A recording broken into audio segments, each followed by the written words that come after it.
Alors bonjour, donc on va commencer. Je m'appelle Benjamin Becquet, je travaille dans une société qui s'appelle Média Mobile, donc je ne vais pas trop parler ici, mais juste pour justifier un petit peu pourquoi je viens vous parler de ce sujet ici. Média Mobile fait des services d'infotrafic automobile et donc est amené souvent à diffuser des choses sur des cartes, dont notamment sur des sites web. Donc on a une grosse problématique de cartographie web dont je m'occupe dans l'entreprise. À la base, mon boulot dans cette entreprise était plutôt de faire du calcul d'itinéraire, mais j'ai aussi pris une responsabilité de développement web au fur et à mesure des années. Et du coup, maintenant, j'ai un peu les deux casquettes, et donc je fais les deux. Et dans ma responsabilité de développement web, je suis amené à travailler beaucoup avec un certain nombre d'outils web de cartographie, dont certains dont je vais vous parler ici.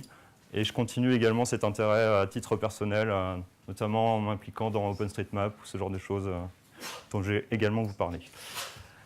Donc, les nouveaux horizons de la cartographie sur le web. Il me semblait intéressant, dans une conf généraliste comme Paris Web, de faire un sujet sur la cartographie, alors même qu'il y a beaucoup de conférences sur la géographie spécifiquement, qui sont bourrées de ce genre de présentation.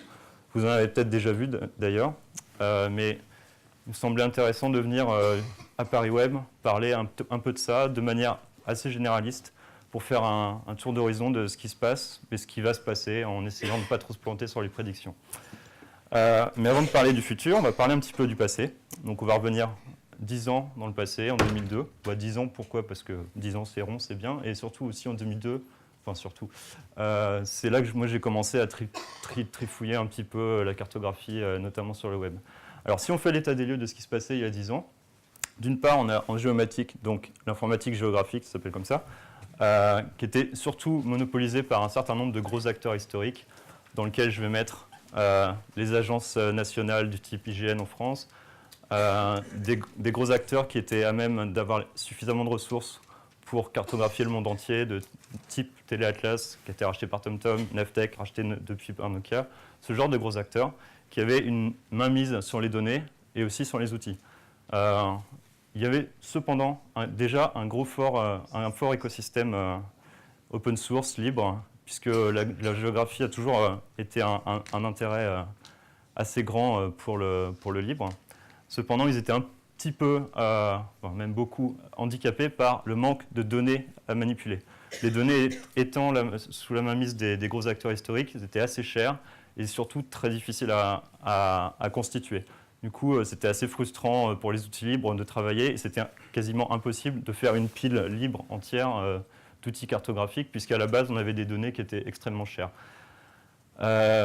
Les acteurs libres et les acteurs propriétaires s'étaient quand même mis d'accord par le biais d'un certain nombre d'associations, d'organismes, sur un certain nombre de standards, mais qui étaient plutôt orientés, pas vraiment pour le web, plutôt orientés interaction de gros systèmes, côté serveur, ce genre de choses, et pas vraiment pour le web, puisque c'est des standards qui remontaient parfois assez loin, et qui s'avéraient un petit peu lourds pour les technologies web, notamment pour le web de 2002, que je ne vais pas vous détailler, vous connaissez bien. Le résultat de tout ça, c'est qu'au niveau des interfaces cartographiques qu'on avait sur le web à cette époque-là, ce n'était pas très brillant. Vous vous souvenez sûrement, les gros acteurs de l'époque s'appelaient MapQuest, qui était le plus gros acteur aux États-Unis. En France, on avait un peu partout aussi, Maporama, ce genre d'acteurs, qui avaient des interfaces à base d'images très statiques, où il fallait, pour se déplacer sur les cartes, dire explicitement « je clique sur la droite, je clique sur la gauche pour aller vers l'est, l'ouest, je dézoome ». C'était quand même assez lourd, pas très maniable, pas très beau, pauvre, assez lent. En fait, pour avoir quelque chose assez interactif, il fallait tout de suite aller vers des technologies propriétaires de type Flash. C'est pour ça qu'à l'époque, en France notamment, on parlait quand on parlait avec un ami de donner un plan, fais le plan, fais l'itinéraire sur Mappy. C'était devenu quelque chose d'assez un cliché de dire la carte c'était Mappy. C'était le seul truc qui était assez sympa à manipuler, assez beau, assez rapide, mais c'était sur du Flash, ou alors il y avait aussi des solutions en Java. Alors, ne parlons même pas de, enfin justement je vais en parler, de publier ces cartes. Ça, je parlais avant des gros portails cartographiques, mais pour ce qui était de publier ses propres cartes sur un site web, c'était encore plus compliqué. Surtout parce qu'il n'y avait pas d'API accessible qui était mise à disposition du public par les gros acteurs que j'ai cités précédemment. Et en fait, publier une carte revenait à deux choses, soit faire un travail très minutieux qui s'apparentait plus à de la cartographie très classique, où il fallait à la main sélectionner des éléments et des choses comme ça, plus derrière un travail de graphiste. Ou alors, si on voulait une carte vraiment interactive, c'était plutôt des grosses usines à gaz propriétaires qui étaient axées sur plutôt une approche typique des SIG à l'ancienne, c'est-à-dire on avait une pile entière où on voulait manipuler tout un tas de choses, mais ce n'était pas juste afficher une carte simplement et laisser l'utilisateur faire des choses avec. Donc en fait, on avait à cette époque-là une énorme barrière technologique qu'il a bien fallu franchir d'une certaine manière. Bon, vous connaissez déjà la réponse. La barrière, elle a été franchie de manière assez fondamentale par Google Maps en 2005, qui a un peu renvoyé à l'âge de pierre toutes les solutions qui existaient auparavant. Donc comment ils ont fait? Ils ont juste appliqué les principes à la Google, on va dire, c'est-à-dire une approche très pragmatique, basée sur ce qu'ils connaissaient bien, c'est-à-dire les technologies du web, sans essayer de refaire des surcouches à des choses qui n'en avaient pas besoin. Donc c'est le protocole HTTP, il est très bien, on peut faire passer plein de choses dessus, utilisons ça. Et un autre des principes à la Google, c'est aller tout de suite vers la simplicité, la rapidité. Pour que les utilisateurs n'aient pas besoin d'apprendre quelque chose, il faut que ça soit instinctif. Et si c'est instinctif pour l'utilisateur, le produit va se vendre de lui-même et la qualité du produit va sauter aux yeux de tout le monde et ça va devenir la norme. Donc c'est ce qui s'est passé avec Google Maps grâce à ce qu'on appelle le Sleepy Map, c'est-à-dire en gros le composant, le div que vous avez dans une page web qui permet avec des zooms de souris ou du drag and drop de déplacer la carte. Ça paraît totalement naturel maintenant. À l'époque, ça a vraiment été une révolution, comme pourrait dire Steve Jobs. Ça a un peu fait grincer des dents les acteurs précédents qui vendaient des solutions un peu plus chères, surtout. Donc comment ils ont réussi concrètement à appliquer leurs principes? En fait, ils ont laissé tomber notamment tous les gros standards dont on parlait précédemment. Ils sont plutôt allés vers une approche à base de compromis. Le premier qui a fait grincer des dents les géographes à l'époque, c'était de dire la Terre, c'est une sphère. Ce n'est pas une sphère aplatie avec des formules compliquées, c'est une sphère avec des formules beaucoup plus simples. Du coup, ça permet tout un tas de choses plus rapides à calculer, que ce soit côté serveur, côté client. Ça paraît assez anecdotique, mais ça a son importance. Et ils se sont dit, au lieu de faire des choses où on va pouvoir zoomer, dézoomer comme on veut à n'importe quelle échelle, et se promener partout, tout ça, demander une fenêtre de carte bien spécifique partout. C'était comme ça qu'étaient conçus les standards précédemment. Ils ont dit, on va diviser le monde en petites tuiles avec des échelles de taille fixe. En gros, on va tout précalculer. Et ça va nous permettre tout un tas d'avantages, notamment au niveau cache, rapidité et tout. Donc c'est ce qu'on appelle en gros une pyramide de tuiles. La première étant le monde entier affiché dans un carré de 256 par 256. C'est le niveau de zoom 0. Et ensuite, à chaque fois qu'on rajoute un niveau de zoom, on va multiplier par 2 dans les deux dimensions. Donc on va avoir 4 fois plus de tuiles. Et on descend comme ça. Il faut s'imaginer la pyramide entière jusqu'au niveau 20, 21, ça dépend des régions, où ça fait un nombre de tuiles totalement hallucinant. Je vous laisse calculer, mais ce n'est pas grand-chose pour Google.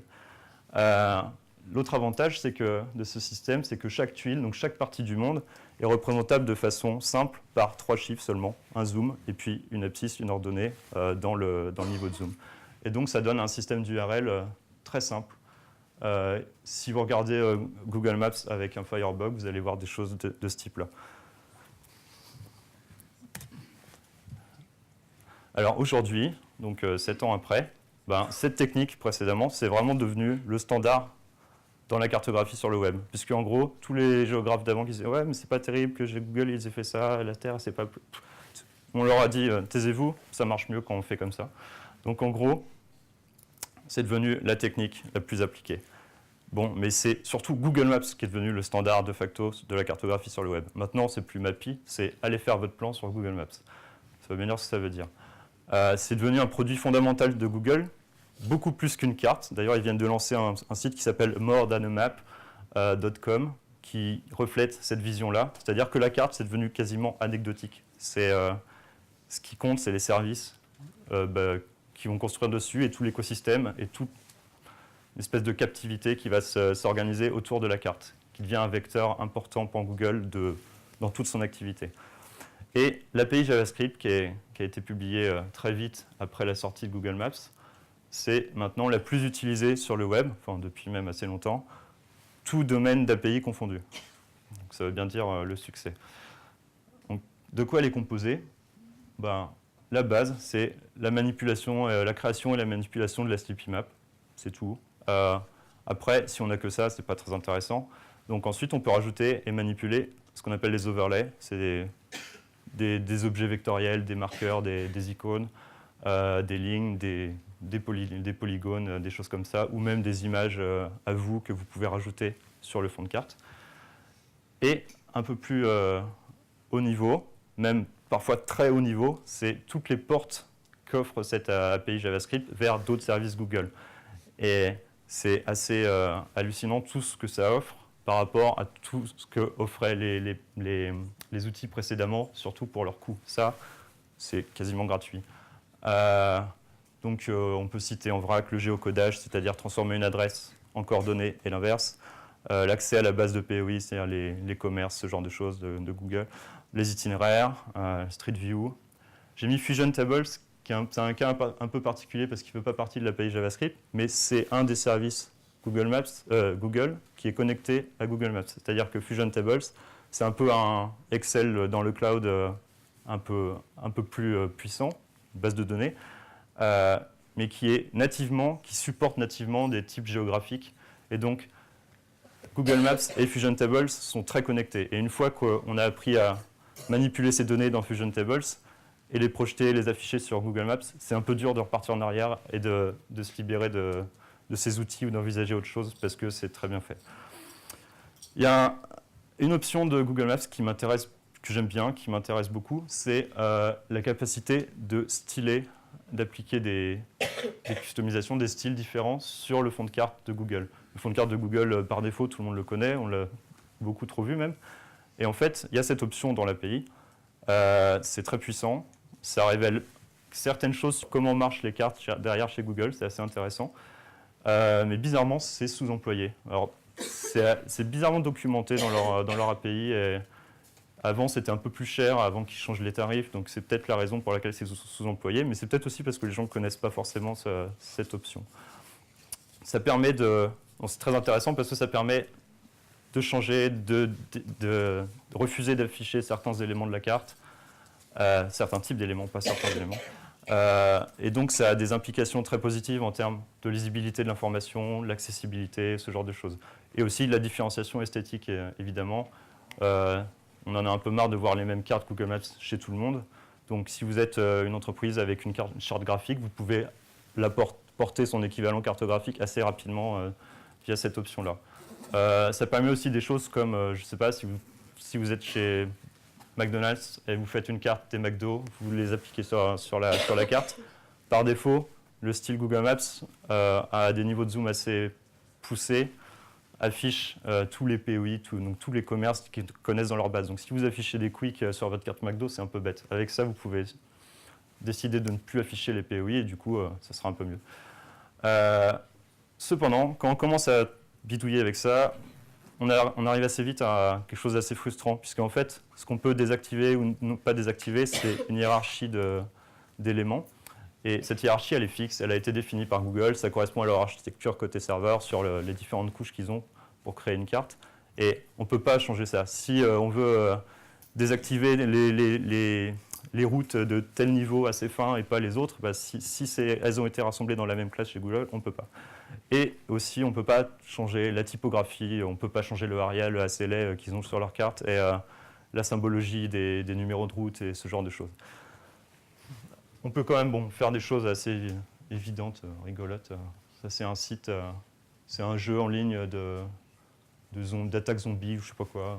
Bon, bref, là, c'est une utilisation très très basique. On a tout mis en rouge, on a enlevé les noms de rue parce qu'on s'en fiche. On veut juste quelque chose de très sombre, très rouge, sanglant. Voilà. On peut faire des choses un peu plus subtiles, mais vous avez compris l'idée, changeant tout. Bon, mais chez Google Maps, on le sait bien, tout n'est pas rose. Le truc que le grand public connaît le plus, c'est que enfin le grand public de développeurs, connaît le plus, c'est que c'est devenu payant l'année dernière. En fait, à peu près à cette époque, l'année dernière, ils ont annoncé c'est fini la fête. Depuis 2005, on vous a fait tout ça payant en vous disant peut-être qu'un jour ça deviendra payant, gratuit, peut-être qu'un jour ça deviendra payant. C'est le cas maintenant, ça va devenir payant. Avec des règles de coût assez complexes qu'il fallait voir et étudier un peu quand on manageait un site un peu gros. Qu'ils ont baissé. En juin 2012, ils ont fait « Oh là là, on va peut-être revenir en arrière parce que on a peut-être fait des prix un peu gros qui ont fait un peu peur aux gens. » Je ne sais pas si ça a vraiment fait peur aux gens, mais en tout cas, ce qui est intéressant, c'est que cette décision de rendre le site Google Maps payant, ça a été plus un catalyseur qu'une vraie raison pour les autres de s'en aller. Ça a été un catalyseur dans le sens où les gens se sont dit, quand on commence à toucher au porte-monnaie, hop, les chefs veulent dire « Oh là, attends, on va réfléchir un peu. Est-ce qu'il n'y a pas autre chose que Google Maps? Est-ce que ça ne serait pas mieux ?» et tout ça. Et si on commence à partir dans cette voie-là, dans analyser, passer d'une utilisation automatique à une utilisation raisonnée de l'outil, en fait, on peut trouver des tonnes et des tonnes de raisons de se passer de Google Maps. Les plus évidentes, c'est les restrictions d'utilisation qu'il y a sur l'API. Les terms of use sont assez complexes. Il faut quelqu'un assez versé dans le langage légal pour lire tout ça, mais il y a des choses qui ressortent assez vite. Par exemple, on n'a pas le droit d'utiliser l'API Google Maps sous forme d'un intranet ou d'un extranet, quoi que ce soit qui soit derrière une barrière de login, mot de passe, ou alors sur un site payant, ce qui revient au même. C'est une utilisation typique qui est pourtant tentante vu la puissance de l'outil en entreprise de s'en servir, mais en fait, on n'a pas le droit. Et tout un tas d'autres utilisations, notamment ce qui commence à rentrer sur les plates-bandes de Google pour la navigation, l'embarqué, ce qui commence à aller plutôt vers l'activité mobile de Google. Il y a également le syndrome épée de Damoclès, en gros, ce qui peut arriver, ce qui est déjà arrivé, les tarifs qui ont changé, ça pourra encore arriver. Bon, c'est le point commun de tous les services sur le cloud, on est un peu dépendant de ce qui va se passer après. D'autres raisons, plutôt liées à l'image, la concurrence, la philosophie. Ce que j'entends par là, c'est que si vous êtes dans une entreprise qui fait de la géolocalisation, de la localisation de commerce, de la pub géolocalisée, c'est peut-être pas une bonne idée d'utiliser Google Maps. Vous êtes clairement en concurrence totale et en fait, en faisant vos produits, vous les servez eux aussi, donc c'est peut-être pas une très bonne idée. Philosophie, par exemple, vous voulez afficher des données open data en disant « Ouais, l'open data, c'est trop bien, regardez, les données ouvertes, vous pouvez les faire. » Si vous les affichez sur un fond Google Maps, il y a une certaine contradiction là-dedans. Il faut peut-être plutôt choisir une solution un peu plus ouverte. Bon, ça n'empêche pas, mais pour moi, ça me choque un petit peu. Et surtout, ça dépend des utilisations, mais la plus grosse restriction pour moi, c'est qu'on n'a pas accès aux données brutes de Google. Alors évidemment, c'est leur grosse richesse, mais on a juste accès à des cartes, des images pré-générées qu'on peut un petit peu styler, et c'est tout. Et du coup, ça interdit d'office tout un tas d'utilisations. Bon, puis il y a encore d'autres raison de s'en passer. C'est une approche commerciale. Google, c'est une approche commerciale de la cartographie. C'est-à-dire qu'ils vont cartographier des régions parce que c'est intéressant d'avoir les cartes ici pour pouvoir mettre leur business, leur commerce et des choses comme ça. Et des pays où il y a très peu d'accès à Internet ou très peu d'activités ou pas très développé, ce genre de choses, ils vont se dire « ça sert à rien ». Donc, si vous voulez ouvrir un club de vacances à Pyongyang, ça ne marchera pas. Enfin, sur la Corée du Nord, c'est tout vide, ou en Afrique. Bon. Mais il n'y a pas besoin d'aller chercher jusque-là, rien qu'à Sarajevo, en Bosnie, en Europe, tout près de chez nous. Ça ressemble à ça. Ça, c'est le centre-ville de Sarajevo, à peu près à l'échelle où en France, on verrait le premier arrondissement. C'est super. Ce qui est assez drôle, assez ironique, c'est qu'il y a quand même des hôtels. Donc, leur base de données est remplie de POI, mais ils n'ont pas la cartographie. Une autre raison pour lesquelles ce n'est pas forcément adapté selon vos besoins, c'est que la projection de Mercator, dont je parlais avant, c'est pas toujours adapté. Par exemple, dans Mercator, les pôles n'existent pas. Les pôles sont à l'infini. C'est-à-dire, si vous prenez une carte Google Maps et que vous faites un drag and drop vers le nord, vous aurez une zone grise, mais jamais vous pourrez atteindre la latitude 90 ou moins 90. Vous ne pourrez pas voir le pôle sud ni le pôle nord. Si vous voulez cartographier une mission polaire ou la fonte des glaces ou je ne sais pas trop quoi, c'est peut-être pas le bon outil. Des trucs un peu moins exotiques, mais ça, c'est la Norvège. Donc, ce qui va de... Là, il y a une ville qui s'appelle Mandal, c'est trop classe, tout au sud. Là, une ville qui s'appelle Hammerfest. C'est vraiment des Vikings, c'est trop cool. Et là-haut, c'est l'archipel des Svalbard qui appartient aussi à la Norvège. C'est les terres les plus au nord. Le cercle que j'ai dessiné, il fait exactement la même surface dans les trois cas. Vous voyez la distorsion de Mercator. Si vous faites quelque chose plus lié à l'administratif en Norvège, c'est peut-être pas une bonne idée de considérer que les Svalbard sont plus importants que la zone d'Oslo. Enfin, ça, c'est des questions un peu philosophiques. Sinon, si vous voulez alimenter un Tumblr des fails de Google Maps, c'est tout aussi facile qu'avec Apple. Il y en aura partout, Yoga, etc., qui sont les voies de la gare de l'Est, ça y est encore. Une nationale au large de la Pologne. Ça, ils l'ont corrigé, je crois que c'est une espèce de presqu'île bizarre dans la Baltique. Bon. Enfin, ça existe, hein, des Tumblr de fail Google, il y en a des tonnes. Et puis même ces cartes-là qu'on connaît par cœur, d'un point de vue cartographique, il y a des tonnes de choses à dire dessus qui ne sont pas terribles. Moi, il y a un truc qui me fait marrer, c'est que je viens de Normandie, donc de cette ville précisément, Bois-Guillaume, qui est une petite ville de 10 000 habitants dans la banlieue d'Orban. Pourquoi ils l'affichent au niveau France? Ça n'a aucun sens. Enfin, on sent bien qu'il y a des règles qui ne sont pas faciles. La généralisation, c'est qu'est-ce qu'on va décider de ne pas afficher ou de simplifier sur la carte quand on dézoome. Mais pourquoi c'est ça qui ressort? Moi, ça me fait rire à chaque fois que je le vois, parce que c'est là d'où je viens, mais pourquoi ils affichent pas Rouen qui fait 400 000 habitants et Bois-Guillaume 10 000? C'est bizarre. Donc, si on veut changer Google Maps, finalement, c'est pas si simple en fait. La solution la plus directe, c'est plutôt d'aller voir du côté des alternatives propriétaires. Donc, les concurrents directs s'appellent Bing Maps, Nokia Maps, qui sont liés un peu les deux. MapQuest, qui est l'acteur historique qui s'est bien refait depuis. Ou des solutions plus spécifiques locales, je pense au géoportail de l'IGN ou des choses comme ça. Mais dans tous les cas, en fait, on va avoir un peu les mêmes limitations, puisque les gens vont offrir des services qui vont être limités dans ce que vous pouvez faire avec les données, parce que la richesse en géographie, c'est la donnée de base, qui est très coûteuse à constituer, très coûteuse à acheter quand ce n'est pas vous qui la possédez. Donc, ils vont mettre en place les mêmes contraintes. Donc, si on veut changer vraiment de paradigme, il faut aller voir quelque chose d'autre et remplacer en fait la couche de données. Donc, la réponse, vous la connaissez déjà tous, j'imagine, ou au moins vous êtes un peu familier avec cette base de données, ce beau projet, qui s'appelle OpenStreetMap, donc qu'on peut considérer comme le Wikipédia des cartes, que je mets entre guillemets, parce que souvent on va dire que OpenStreetMap c'est une carte. Non, c'est pas une carte, c'est juste une base de données qui ne présage en rien de comment on va en faire une carte. Après, il y a des tonnes de cartes qui sont faites sur Wikipédia, mais il ne faut pas faire l'amalgame entre les deux. Donc au niveau de la licence, ça a changé récemment pour une licence plus adaptée au cas d'une base de données. Il y a eu tout un tas de discussions là-dessus. Si ça vous intéresse, je vous invite à aller voir. C'est un peu galère.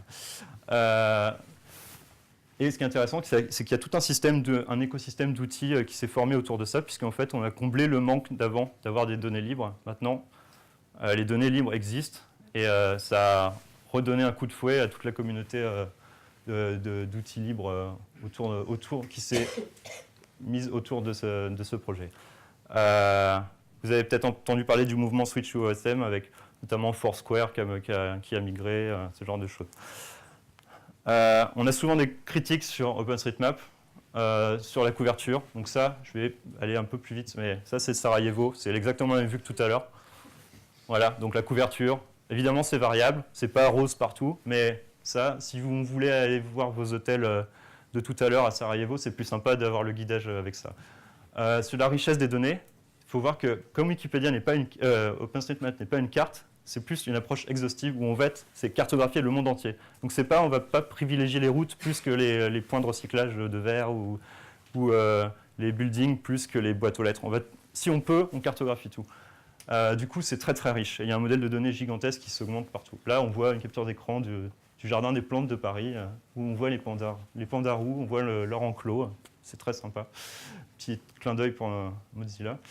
Et au niveau de la fraîcheur, je vais reparler encore de Bois-Guillaume, la ville d'où je viens là. En fait, il faut savoir qu'elle a fusionné avec la ville d'à côté au 1er janvier de cette année pour des sombres histoires de HLM qui n'étaient pas assez construits dans l'une et trop construits dans l'autre. Ça les arrange, c'est bien. Ça, c'est la vue encore aujourd'hui sur Google Maps. Donc les deux villes, Bois-Guillaume, Birel, sont encore comme ça. Moi, au 2 janvier, j'ai voulu aller modifier OpenStreetMap pour aller mettre à jour ça, et il y avait ça, c'était déjà fait. Donc ça, c'est le grand atout de OpenStreetMap. En pratique, comment ça se passe? En fait, comme j'ai dit tout à l'heure, Google Maps, c'est un peu un standard. Donc même s'il y a des critiques à faire sur les données, les restrictions, leurs choix techniques sont très bons. Donc on ne va pas réinventer la roue, on va reprendre le même modèle. Donc en fait, on va reconstituer une pile à base de tuiles, d'API JavaScript, d'affichage, de SleepyMad, plus les services à côté. Il y a des piles qui existent, par exemple MapQuest a lancé en parallèle de ses outils propriétaires toute une pile basée que sur OpenStreetMap, qui est libre d'accès, qui est très bien avec du routing, du géocodage et tout ça. Et sinon, il y a l'approche à la carte, ouais, où on va tout refaire point par point. Donc le truc de base, c'est les tuiles, où on va aller les chercher. Bon. Il y a des serveurs ouverts qui existent. Il y en a des très originaux, comme le dernier, là, vous l'avez peut-être vu circuler sur le web. C'est une carte avec un effet aquarelle du monde entier. C'est très beau. C'est une boîte qui est spécialisée dans faire des cartes à la fois très lisibles ou très artistiques, qui font des trucs très bien. Le problème de cette approche, c'est qu'il n'y a aucune garantie de service, puisque c'est des serveurs ouverts on ne sait pas trop ce qu'il y a derrière en architecture et tout ça, et c'est pas fait pour aller taper à plusieurs centaines de milliers de requêtes dedans par seconde. Tout. Donc c'est plus pour des petits projets, c'est pas gênant, mais pour des choses qu'on veut pouvoir contrôler, c'est embêtant. Il y a à l'autre bout du spectre, il y a l'approche où en fait on fait tout soi-même. On reprend les données OpenStreetMap de base et on reconstitue la pile avec les outils qui existent, qui ont été créés dans la communauté. Donc ça, c'est une approche typique. Je ne vais pas rentrer dans les détails, c'est du serveur, c'est un petit peu hors sujet dans Paris Web, mais ça marche très bien. Et là, les points critiques sont plus vraiment de la cartographie, mais plus des logiques d'administration, de scalabilité, ce genre de choses des serveurs, puisque les tuiles, ça peut exploser assez vite. Et entre les deux, il y a en fait accepté de finalement déléguer cette partie, créer des tuiles, à des acteurs qui sont créés autour de l'écosystème OpenStreetMap, qui permettent d'héberger ces tuiles et de s'abstraire de toute la problématique d'administration, de scalabilité, où en fait on va définir des styles dans leur système et aller les requêter avec les outils que nous on choisit. Ça marche très bien aussi, mais après bon, c'est payant, il y a des choses, ça dépend, il faut étudier. Là où on est très libre, c'est tout en haut de la pile. Il y a du choix au niveau des API JavaScript. Alors elles ont tout un point commun, c'est que la base, c'est reproduire la SleepyMap façon Google, qui va taper dans les tuiles et qui affiche le résultat. Donc ça, elles le font toutes très très bien. Ça va de ModestMap qui fait que ça, qui le fait bien, mais qui fait que ça. C'est-à-dire si vous voulez rajouter des marqueurs dessus, il faut le faire à la main ou utiliser des extensions. Jusqu'à OpenLayers, qui est un peu le vétéran du domaine, qui était plus prévu pour tout faire, gérer tous les formats géographiques possibles, toutes les projections et tout ça, qui était un peu vieillissant et qui a repris un coup de fouet depuis l'essor des 3 premières, qui s'est dit, hop, on va peut-être un peu reprendre le développement un peu plus rapidement. Leaflet, elle est très très populaire en ce moment et à mon avis, c'est mérité. Ça ressemble, au niveau de ce que ça fait, ça ressemble à peu près à l'API Google Maps, toutes les fonctions, sauf celles qui reposent sur des serveurs de Google, des choses un peu haut niveau, l'itinéraire, le Street View et tout ça, que ça ne fait pas.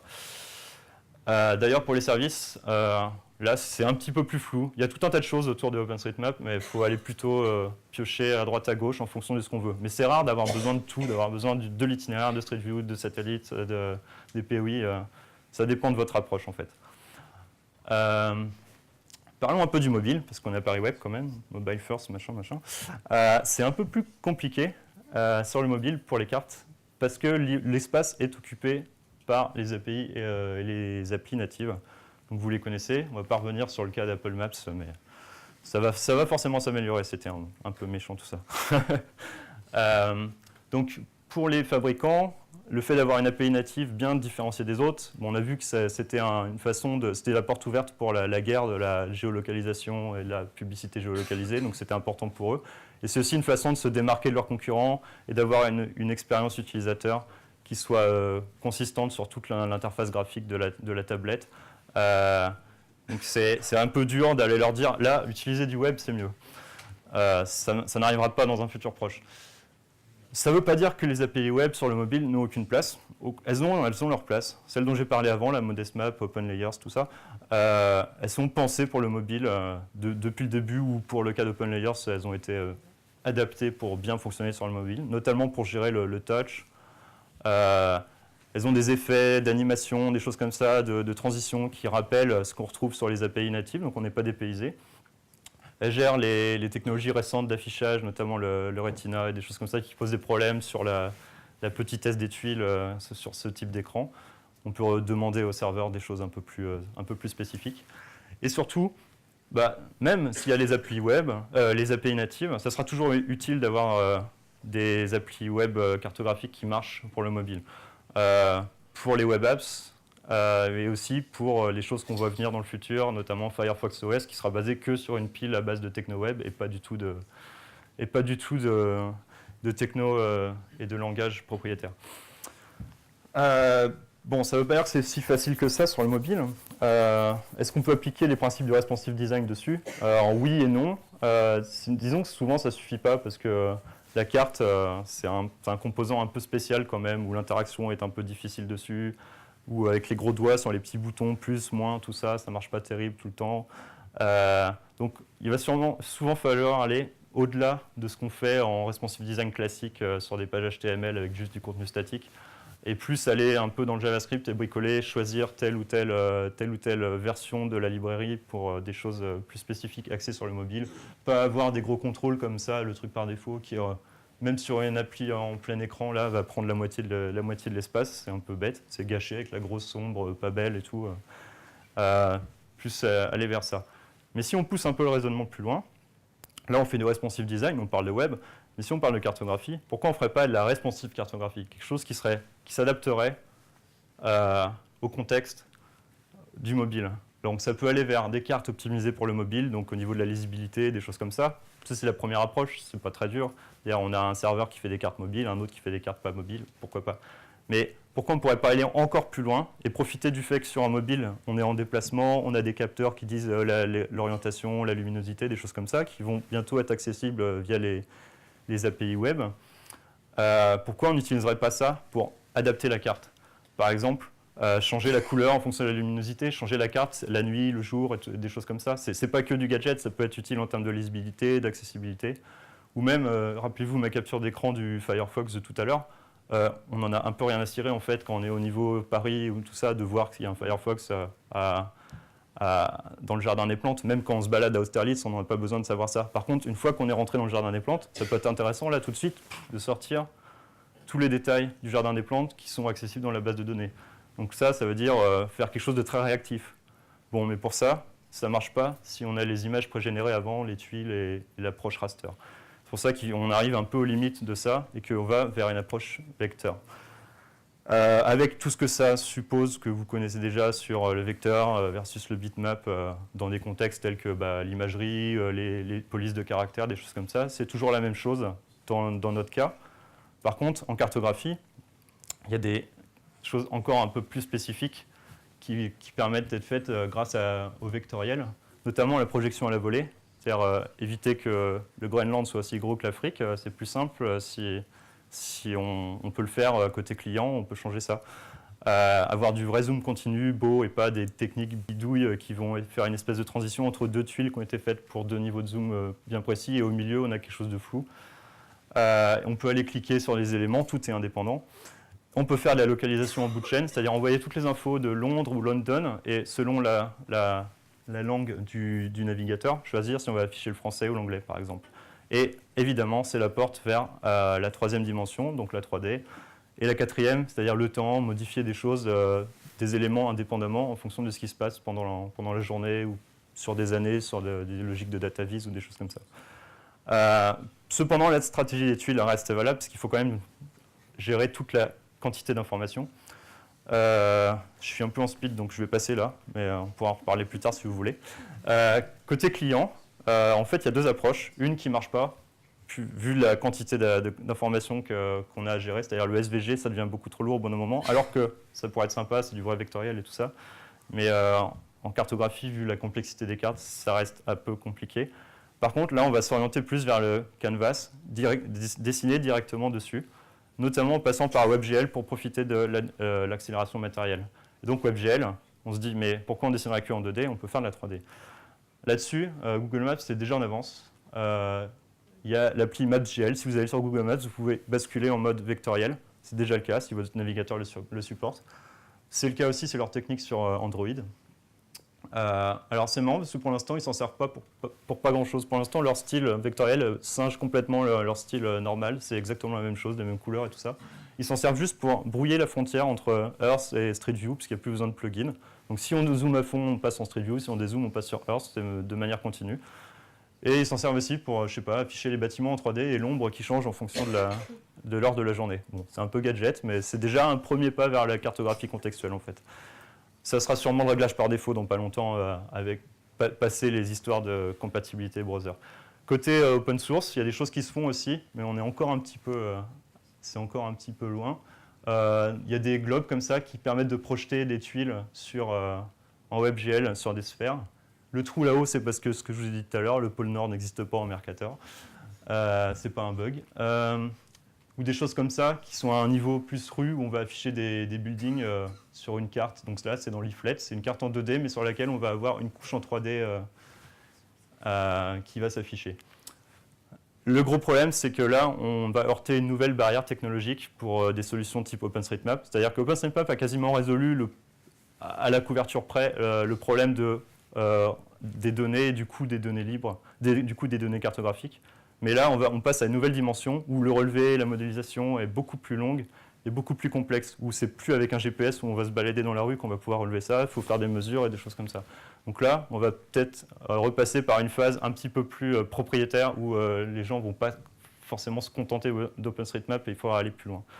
Et il y a une approche un peu similaire qui souffre des mêmes problèmes, c'est qu'on va de plus en plus faire des solutions qui permettent d'aller dans les bâtiments, faire de la cartographie à l'intérieur des aéroports, des centres commerciaux. Google et Microsoft ont déjà des solutions comme ça. C'est pareil, c'est les mêmes problèmes. On ne peut pas relever la forme de l'aéroport une fois qu'on est à l'intérieur, parce que le GPS capte mal, et du coup, il faut faire des choses à la main et des choses plus propriétaires. Et là, OpenStreetMap va sûrement encore heurter un petit mur qu'il faudra franchir. Mais ils y arriveront, c'est sûr. C'est la fin, c'est ça? Ok, bon, bah, je vais les appeler. Merci.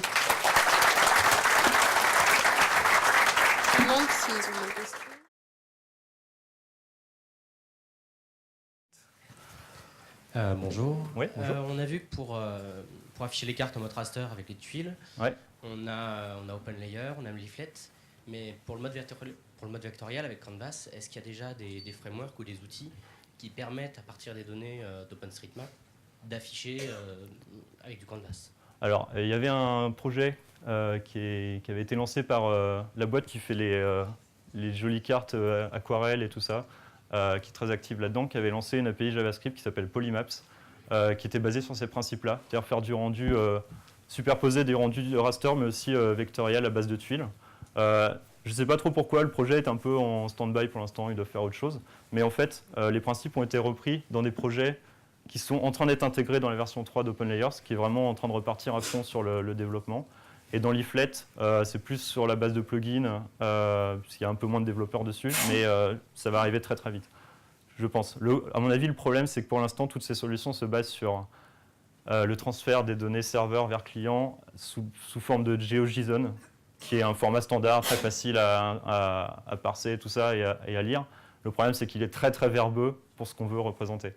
Et du coup, je pense qu'ils vont vite abandonner ça, enfin il faudrait, et plutôt passer sur des choses comme fait Google pour son Map.gl, c'est-à-dire un format de tuile vectoriel propriétaire, avec tout un tas d'astuces pour transférer ça.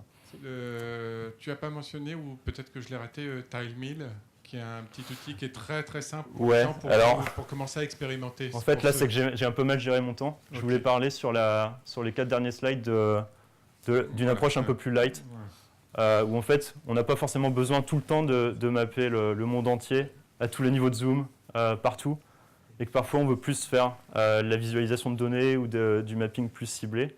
Et là, effectivement, TileMill est un très bon outil. Mais à mon avis, TileMill, ça mériterait une présentation de 20 minutes pour en parler, tellement c'est bien. J'ai une question. Ouais. Quelque chose qui me frustre beaucoup quand je commence à éditer des cartes OpenStreetMap, c'est où j'ai pas trouvé d'outil, donc si tu en as un, la non-possibilité d'éditer quand on est en déplacement en contexte la carte mobile. J'adorerais pouvoir éditer OpenStreetMap quand je suis dans la rue en contexte avec la rue. Habituellement, on peut faire des tracés GPS que l'on réimporte, etc. Mais j'aimerais pouvoir éditer au moment où je suis dans la rue. Alors, je sais qu'il existe, alors je ne me rappelle plus des noms, mais sur Android ou sûrement sur iOS aussi, des outils qui permettent de faire ça pour les POI. Parce que les POI, c'est simple. Voilà, c'est ça. Ouais, d'accord. Pour les vecteurs, les routes et les bâtiments, je ne sais pas trop. Peut-être, il y a un certain nombre d'applis sur Android qui sont sympas. OSM AND, je crois, qui est très complexe, peut-être permet de faire ça, mais je ne peux pas garantir en fait. C'est vrai que c'est une très bonne question. Comment ? Il y a une appli Android qui permet d'éditer les données vectorielles. À la volée, comme ça d'accord. Vespucci. Bon. Okay. Ouais. Est-ce que dans OpenStreetMap, il y a les informations topologiques du style la forme des rivières et tout ça ? Comment ça ? Enfin, le tracé des rivières ? Le tracé des rivières. Ah oui, oui. Ouais. D'accord. Parce que j'avais commencé à chercher un peu. J'étais tombé sur des shapefiles de sites américains, je crois. Mm-hmm. Et c'était pas très concluant. Parce que en fait, sur ce type de données, on va encore avoir une grosse variation entre les pays. Parce que souvent, ce type de données-là n'a pas été relevé par des utilisateurs et des bénévoles qui vont se balader sur le terrain et suivre le cours de la rivière. Mais c'est plutôt des agences nationales, comment ça s'appelle en France, les forêts, l'ONF, par exemple, ils vont leur demander de leur donner libérer ces données-là. Ça s'est passé dans certains pays. Après, dans d'autres, je ne sais pas. Souvent, c'est ça. Ou alors, c'est des tracés par le satellite, en superposant la couche OpenStreetMap sur une couche Bing, puisque Bing propose aux contributeurs OpenStreetMap d'afficher son fond satellite derrière pour pouvoir tracer, aller plus vite. Des gens qui vont tracer le cours de la rivière tel qu'ils le voient sur les images satellites. Le problème, c'est s'il y a des arbres, on ne va pas le voir, et tout ça. Mais... J'ai une question subsidiaire, c'est comment est-ce qu'on fait pour participer à OpenStreetMap, enfin pour contribuer en fait ? Pour contribuer, c'est assez simple. Il faut se créer un compte sur openstreetmap.org et ensuite choisir l'outil qu'on va utiliser pour éditer directement la zone. En fait, le principe c'est toujours pareil, c'est on va sur une carte, on regarde, on zoome à l'endroit qu'on connaît bien ou sur lequel on a relevé des choses et on dit on va extraire cette zone et on va travailler dessus. Pour ça, il y a des outils qui s'appellent... le plus connu, c'est JOSM, qui est un atelier en Java très complet, qui permet de travailler facilement sur les outils OpenStreetMap. C'est assez indépendant. Pas indépendant. Je cherche... C'est pas grave. Ça fait peur quand on le voit, au début. Intimidant, voilà. C'est un peu intimidant au début, mais en fait, ça va assez vite. Sinon, l'approche la plus directe, c'est sur le site openstreetmap.org. Il y a un petit onglet éditer en haut. Qui en fait active une interface en Flash qui est bien fichue, qui s'appelle Podclashed. Il faut prendre la version 2 qui est beaucoup mieux, et qui permet de faire ça, approche très très directe. Et l'approche la plus directe de OpenStreetMap, il y a plein de façons de contribuer, mais c'est de prendre les données Bing, les afficher le fond image satellite et tracer dessus ce qu'on voit. Ça existe depuis 2 ans et ça a fait un gros boom dans la contribution OpenStreetMap et dans les edits. Encore une D'autres questions ? Si.